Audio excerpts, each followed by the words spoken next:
things would be better if we had a clinic. Part of the problem is that the people are so desperate for medical care that many of them will come when they're not quite sick because they don't know when they will be sick again and when care will be available. So they come and they tell of illnesses that they've had or illnesses that other family members are had to try to get something in advance so that they will be ready when they are sick.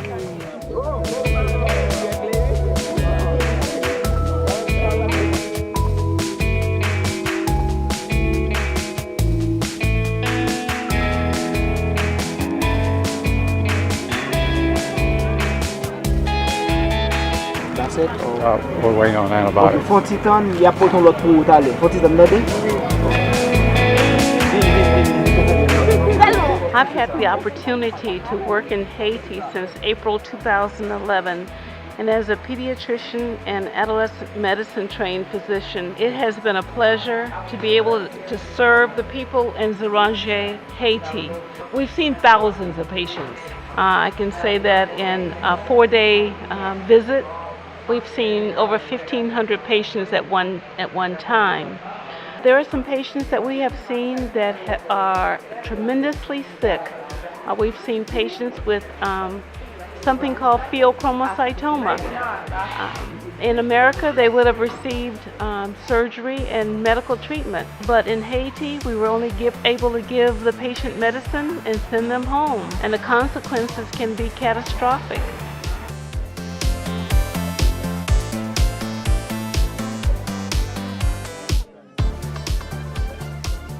This is a medicine for your infection in your breast. Ça c'est un médicament qui peut aider avec infection ou gain entité ou là.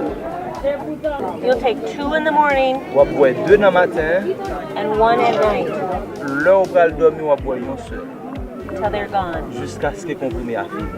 Understand? Est-ce qu'on comprend? D'accord. Okay.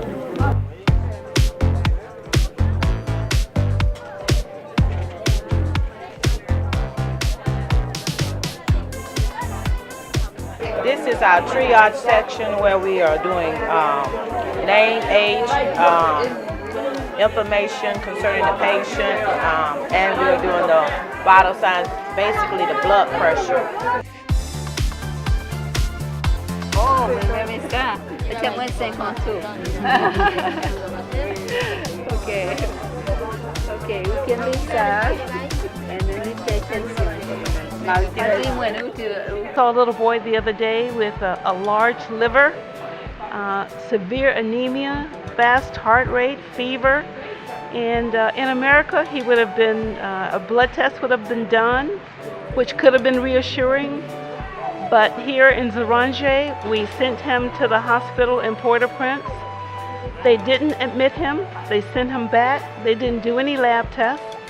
Then they told the patient and the mom they needed to be back the next morning at 6 o'clock. And then when they went back, they still didn't admit the patient to the hospital. They sent him back home and said, come back again in a week. If we had a clinic here in the Zéranger area, we would have been able to do the necessary lab tests that could have been reassuring.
I've been to Haiti on 3 separate mission trips, and one thing that I've noticed is that not one child that I've come in contact with has had immunizations or shots.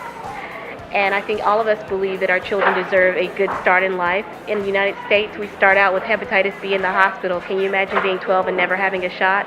These children deserve a better chance to have a longer, healthier life, and just start with something basic as shots that a clinic can start to do.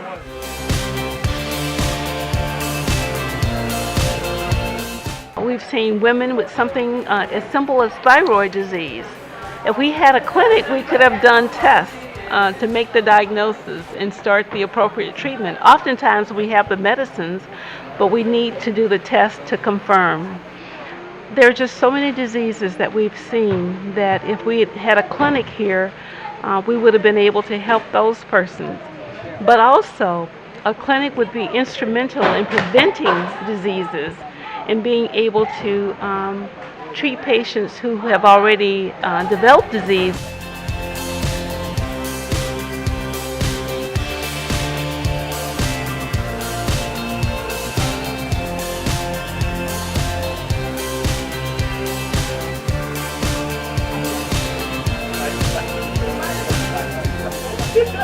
A clinic would play an important role in prevention and secondary care, as well as referring people for tertiary care. So I strongly suggest that if there is any opportunity for you to bless the people in Zeranje, the best gift would be to give them a medical clinic after they get Jesus. Welcome to Haiti. My name is Chuck Martindale, founder of Truth Evangelistic Ministries. We've been working in Haiti since 1999. We worked through floods, hurricanes, mudslides, political uprisings, and even earthquakes. It seems like Haiti has one disaster after another. There's just an overwhelming amount of needs for Haiti, but the main one is health care. We've even had one of our pastors die from something as simple as a hernia.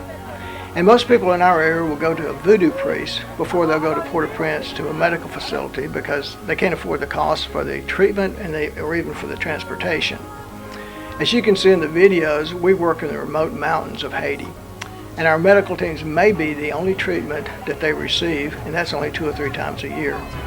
They desperately need our help. We're hoping not to build just a clinic, but a clinic hospital where we'll be able to schedule surgeries that will be performed by American surgeons. Would you please consider partnering with us to help save the lives in the name of Jesus Christ? If you'd like more information, please go to our website, truthem.org, or better yet, call me at the number below, and I'll be glad to tell you more about this amazing clinic that God is building in Haiti.